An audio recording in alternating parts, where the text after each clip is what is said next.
पापा जी, हाँ वो एक बात पूछें। हाँ हाँ, पूछो पूछो। अब हमको ना बबलू पापा के साथ होली खेलने का बड़ा मन करता है। हाँ, मुझे समझ में नहीं आता है, बबलू पापा होली के रंगों से इतना डरते का है? पापा जी, जब भी सवाल हम करते हैं आपसे तो आप टाल देते हैं। आज ना आपको बताना पड़ेगा, आपको हमारी कसम है। अरे बहू, कसम देने की क्या जरूरत है? बलदेव नहीं चाहता कि इसके बारे में किसी को कुछ पता चले। यार मैं तुम्हें बता देता हूँ, तुम उसकी धर्म पत्नी हो। बचपन में बलदेव को होली बहुत पसंद थी। होली आने के कुछ दिन पहले ही वो निकल जाया करता था घर से होली खेलने के लिए। फिर वो कॉलेज चले गया और फिर होली आई, और होली से 2 दिन पहले वो अपने 2 दोस्तों को मिलने के लिए गया। अयो बेबी, चल भाई बकरा आ गया, काला रंग निकाल। चल चल। कौन है? होली है। अरे होली तो 2 दिन बाद है, ये क्या कर रहे हो? नहीं, हमारी होली अभी से शुरू हो गई। और घर जाकर आईना जरूर देख लेना, ये 10 दिन तक छूटने वाला नहीं है। होली है। अरे अरे अरे, ये तो बहुत ही बुरा हुआ दामाद जी के साथ। देखिए, आप में से मगर कोई उसे बताना मत, क्योंकि उसे अच्छा नहीं लगेगा। हम समझते हैं पापा जी कि उनके दिल में डर बैठ गया है, और ये डर तो हम लोगों को ही निकालना पड़ेगा ना। अब कुछ गलत लोगों की वजह से बबलू पापा होली नहीं मनाते, अब त्योहार तो मनाना चाहिए ना पापा जी। ये बात उसे कौन समझाए? इस बात के बारे में वो कुछ भी सुनने को तैयार नहीं होता। हमारे पास एक आइडिया है। अगर हम किसी तरह दामाद जी को थोड़ा सा गुलाल लगा देंगे ना, तो हमें यकीन है कि उन्हें अच्छा लगेगा। एक बार उनकी झेप निकल गई ना, फिर हम सब उन्हें होली खेलने के लिए मना लेंगे। अरे वाह माँ, एक बात पूछें तो बहुत ही अच्छा आइडिया है। हम क्या सोच रहे हैं कि पानी की टंकी में ना खूब खुशबू वाला गुलाल डाल देते हैं, बबलू पापा नहाएंगे, उन्हें पे रंग गिर जाएगा। अरे नहीं बिंदिया, ऐसा करने से कुछ नहीं होगा। होली आने पर वो जासूसी करना शुरू कर देता है, यहाँ तक कि वो नहाने से पहले भी पानी को चेक कर लेता है। पापा जी, हमारे पास एक और आइडिया है। हम क्या सोच रहे हैं कि हम अपने कमरे के पंखे पे ना खुशबूदार गुलाल रख देते हैं, तो बबलू पापा स्विच ऑन करेंगे और उन पे गुलाल गिर जाएगा। हैं? वाह वाह बिंदिया, वाह वाह, वेरी गुड, शाबाश। तुम सबके साथ मिलकर अपने पति को रंगने की साजिश कर रही हो। अरे ऐसी बात नहीं है बलदेव, हम सब लोग चाहते हैं कि तुम हमारे साथ होली खेलो। पापा जी, आपने वो राज बता दिया सब? ओ बलदेव, सब लोग एक बात कान खोल के सुन लो, मुझे नफरत है इस त्योहार से। मैं होली किसी कीमत पर नहीं खेलूंगा, और कोई भी मुझे रंग लगाने की कोशिश ना करे। समझ में आ रही है ना सबको? दामाद जी सुनिए, दामाद जी, मुझे किसी से बात नहीं करनी है, मेरे पीछे मत आना कोई भी। अरे मम्मी को पापा, दरवाजा खोल। कोई रंग नहीं डालेगा, दरवाजा खोल, नहीं तो दरवाजा तोड़ दूंगा मैं। कहाँ छुपा रखे रंग? बताते क्यों नहीं? नहीं नहीं बबलू पापा, कोई रंग नहीं है। अभी तक तो हम रंग लाए भी नहीं, अभी हम भैया भेजे हैं रंग लाने के लिए। हो बलिहारी जाऊं मैं? तुम्हारे भैया भी इस साजिश में शामिल हैं? हाँ? अरे नहीं, तुम सब एक बात ध्यान से सुन लेना, मैं देख लूंगा उसको जिसने मेरे ऊपर रंग लगाया। खबरदार किसी ने मेरे ऊपर रंग लगाया। अरे पापा बात तो सुनिए।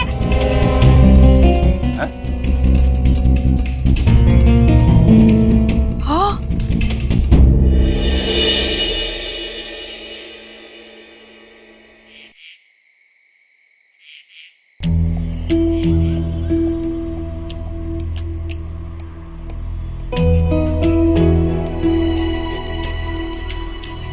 प्रभु, सब लोग इकट्ठा तो हुए, लेकिन कोई एक दूसरे से बात नहीं कर रहा है। चलिए चित्रगुप्त जी,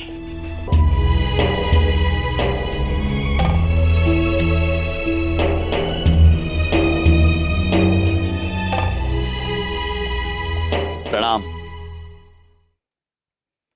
ये हमारी आप सभी के साथ ये पहली होली है और हम अत्यंत प्रसन्न हैं कि हमारे बुलाने पर आप होलिका दहन पर आए हैं। यम भाई, होली तो हम किसी के साथ खेलेंगे नहीं और होली जलाना हमारी प्रथा है, इस वास्ते हम आए। वैसा है भाई, जो भी करना है जल्दी करो। किसी को जलानी है होली या मैं जलाऊं? नहीं बबलूक पापा, क्या बात है? आज होलिका दहन वही करेगा जो इस प्रथा का महत्व जानता हो, जिसे पता हो ये दहन होता क्यों है। ओ महतब शतब क्या होना है मालको, छोटी होली है, ऐसी आग शाग जला के पहले पूजा करते हैं, फिर डांस वांस कर लेते हैं, थोड़ी एंटरटेनमेंट हो जाती है, बन जाती है छोटी होली, काल खत्म। इसमें क्या है? मान गई छोटी होली, पता ना सता आ जाते हैं घर से। अरे भाई साहब, इसके पीछे बहुत गहरी कथा है और उसका हीरो है प्रहलाद। प्रहलाद और उसके पिताजी की बनती थी, झगड़ा रहता था उनमें और उसके कारण ही ये कुछ होली वाली जलाई जाती है। मैंने बहुत पहले पढ़ी थी बचपन में कहानी, ये भूल गया मैं, पता है बाकी मैंने। हाथ में पूजा की थाली है, झूठ नहीं बोलेंगे। इस प्रथा का ज्ञान हमें भली भांति पता है। होली इसलिए मनाई जाती है क्योंकि आज के दिन होली का दहन हुआ था, है क्यों दादाजी? हाँ पंडित जी, बिल्कुल सही कह रहे हैं आप। तो ठीक है, हम होली का दहन करते हैं, चलिए। नहीं पंडित जी, आप इसकी कहानी अवश्य जानते होंगे, किंतु इसका अर्थ, इसकी भावना आप समझे नहीं। यदि समझते तो जो सुबह आपने किया है वो नहीं करते। अरे तुम कहना क्या चाहते हो यम जी? हाँ, कौन जलाएगा होली फिर? हाँ, आप ही सब जलाएंगे, तो फिर किंतु उससे पहले हम आपको इसका अर्थ समझाना चाहेंगे। अरे बाप रे, साईं इतनी रात को बड़ी तुम ज्ञान बांटेगा क्या हमको बाबा? नहीं पुत्र, हम आप सभी को कुछ दिखाना चाहते हैं।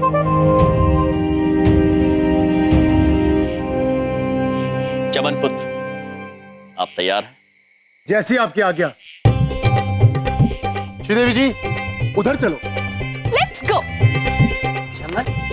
अब आप सब भी चलिए हमारे साथ। चलो चलो, के दिखाओगे देख लेंगे, चलो।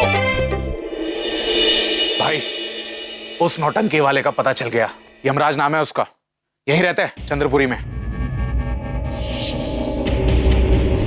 ठीक है, आज उसको सबक सिखाने का दिन है। हॉकी उठा और चलो गाड़ी में बैठो।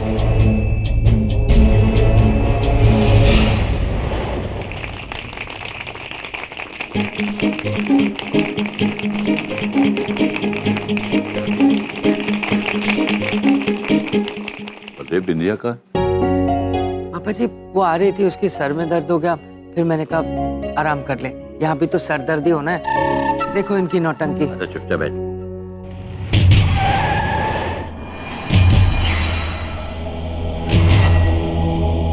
प्रणाम चंद्रपुरी वासियों। कहते हैं संसार में जो सबसे बड़ी शक्ति है वो सच्चे दिल से की गई ईश्वर की भक्ति है।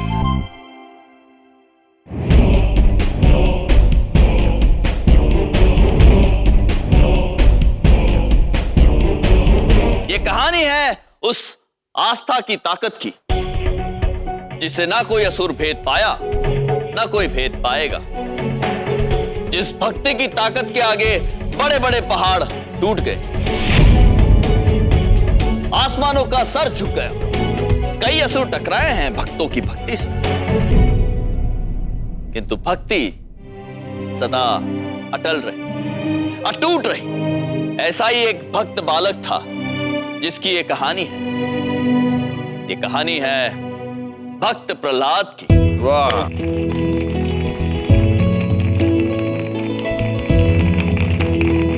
प्रहलाद की अटूट भक्ति को तोड़ने का संकल्प लेने वाले और कोई नहीं, स्वयं उनके पिताजी थे।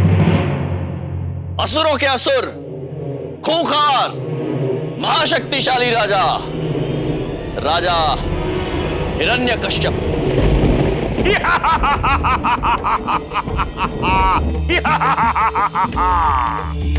वो असुर था, क्रूर था, निर्दयी था। ब्रह्मा जी के वरदान का उसे बड़ा घमंड था। मैं हूँ राजा हिरण्यकश्यप। चित्रगुप्त। ना मुझे कोई दिन में मार सकता है, ना रात में, ना कोई शस्त्र से मार सकता है, ना कोई अस्त्र से, ना मुझे कोई पृथ्वी पर मार सकता है, ना आकाश में, ना पाताल में। मैं अमर हूँ। हाहाकार मचा था उसका। घमंड में चूर, खुद को ईश्वर मानता था वो,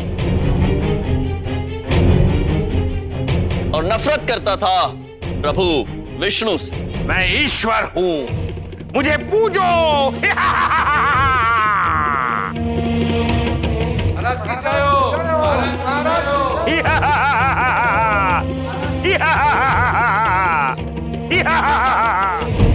इस झूठी प्रशंसा से इतना अंधा था वो कि ना ईश्वर दिखा से, ना उनके चमत्कार। और फिर ईश्वर का एक नन्हा करिश्मा प्रहलाद बनकर इन्हीं के घर में जन्म लेता है। नारायण नारायण नारायण नारायण। और डॉक्टर दा मुंडा। प्रणाम सभी को, मैं हूँ विष्णु भक्त प्रहलाद। नारायण नारायण।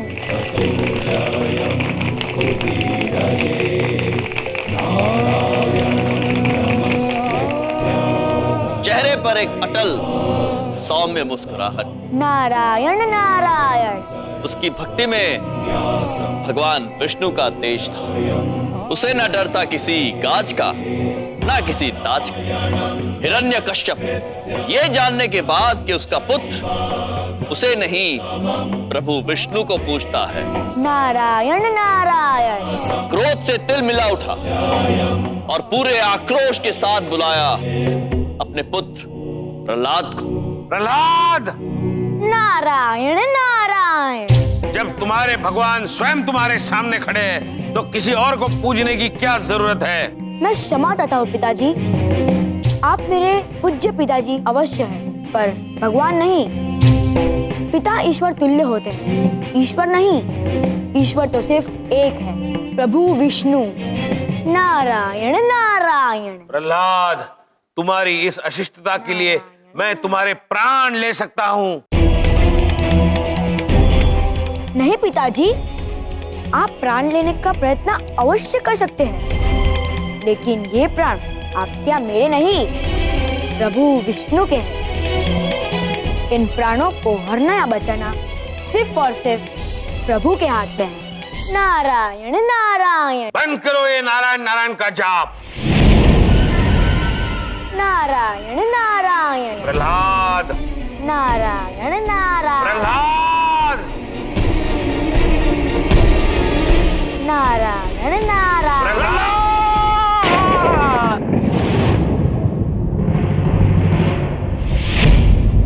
नारायण नारायण।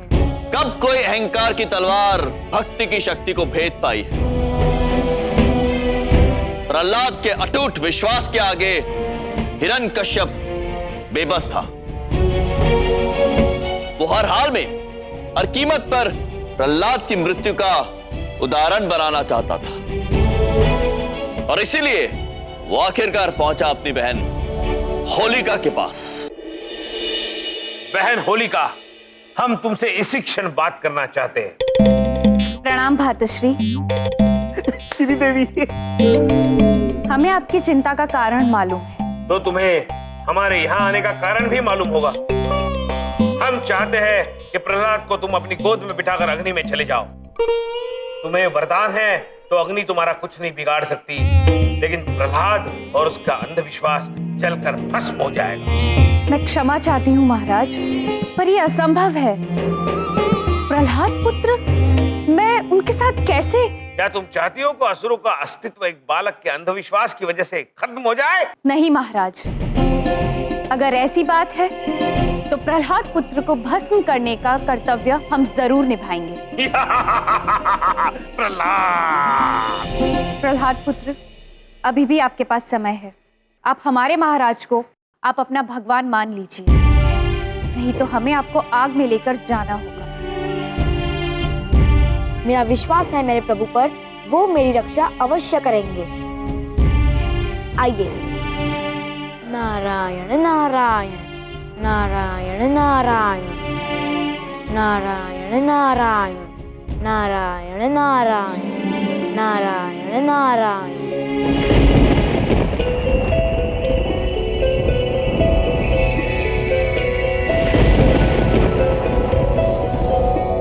नारायणं नमस्कृत्य नरं चैव नरोत्तमं देवीं सरस्वतीं व्यासं ततो जयम् उदीरये। नारायणं नमस्कृत्य। हम आ गए प्रहलाद। नरोत्तमं देवीं सरस्वतीं व्यासं ततो जयम्। अब आपको किसी से भयभीत होने की कोई आवश्यकता नहीं। प्रणाम प्रभु, आपके दर्शन पाके तो मैं धन्य हो गया।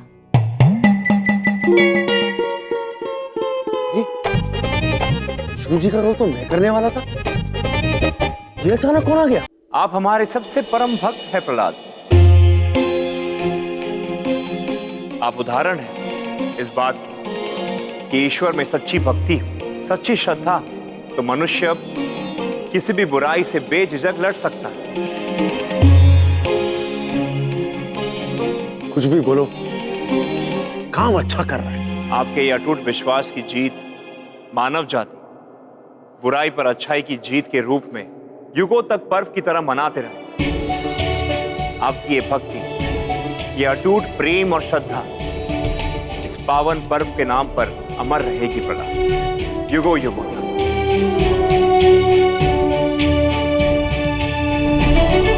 प्रणाम प्रभु। धन्य हो गए हम आपके दर्शन पाकर। आप तो अंतर्यामी हैं, सब जानते हैं, कुछ छिपा नहीं है आपसे। इस पर्व के उपलक्ष्य पर इन मनुष्यों को थोड़ा ज्ञान दे दीजिए। ये पर्व प्रेम और भक्ति की जीत का दिन, अहंकार की जीत का नहीं। इस दिन अगर आप अहंकार में पड़कर लड़ेंगे तो ईश्वर का अनादर करेंगे। इस दिन अगर आप किसी भी इंसान या किसी भी स्त्री को इस पर्व के नाम पर परेशान करेंगे तो ईश्वर का अपमान करेंगे। होलिका दहन में लकड़ियां जलाकर आप सोचते हैं कि त्योहार मन गया। नहीं, त्योहार तब मानेगा जब आप अपनी सारी बुराइयां उस आग में जला दें। आज आप सबसे मेरी यही विनती है, इस पर्व पर अपने अपने आचरण पर गौर कीजिए, एक बेहतर इंसान बनने की कोशिश कीजिए। सच कह रहे हैं। हमने विचार दिया है, चिंतन आपको करना है।